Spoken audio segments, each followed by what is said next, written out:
രണ്ട് ഭീമന്മാർ. ഒരേ പാരമ്പര്യത്തിൽ ജനിച്ചു, എന്നാൽ ഇന്ന് രണ്ട് വൻ ശക്തികളുടെ വ്യോമശക്തിയുടെ നട്ടെല്ലായി മാറിയ വിമാനങ്ങൾ. ഇന്ത്യയുടെ Su-30 MKIയും ചൈനയുടെ J-16ഉം.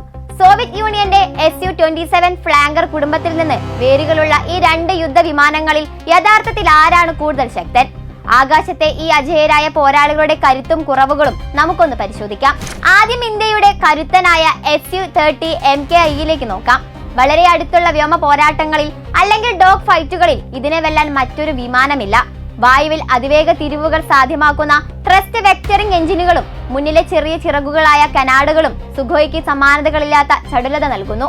Russian air frame, Israeli avionics, French navigation, Indian ആയുധങ്ങൾ എന്നിവ ചേർന്ന ഒരു തകർപ്പൻ ആഗോള മിശ്രിതമാണ് ഈ ഇന്ത്യൻ പോരാളി.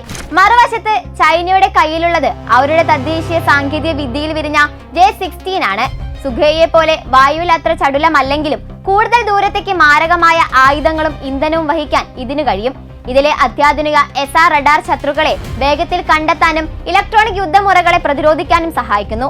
ദൃശ്യപരിധിക്ക് പുറത്തുള്ള പോരാട്ടങ്ങളിൽ ചൈനീസ് വിമാനത്തിന് ഇതാണ് വലിയ മുൻതൂക്കം നൽകുന്നത്.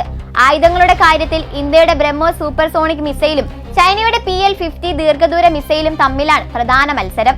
നിലവിൽ റഡാർ സാങ്കേതിക വിദ്യയിൽ ചൈനയ്ക്ക് നേരിയ മേധാവിത്വം ഉണ്ടെങ്കിലും ഇന്ത്യയുടെ പുതിയ സൂപ്പർ സുഖോയ് നവീകരണത്തോടെ ആ കളി മാറും. പുതിയ SR റഡാറും അത്യാധുനിക ഇലക്ട്രോണിക് പ്രതിരോധ സംവിധാനങ്ങളും ഇന്ത്യൻ സുഖോയ്ക്ക് ലഭിക്കുന്നതോടെ ചൈനയുടെ ദീർഘദൂര മുൻതൂക്കം പൂർണ്ണമായി ഇല്ലാതാകും. ചുരുക്കത്തിൽ വളരെ അടുത്തുള്ള വ്യോമ പോരാട്ടങ്ങളിൽ തങ്ങളുടെ അസാധാരണമായ ചടുലത കൊണ്ട് ഇന്ത്യയുടെ Su-30 MKI ആകാശത്തെ രാജാവാകുമ്പോൾ ദൂരെയുള്ള ലക്ഷ്യങ്ങൾ കണ്ടെത്താനും തകർക്കാനും ചൈനയുടെ J-60 മിടുക്കനാണ്.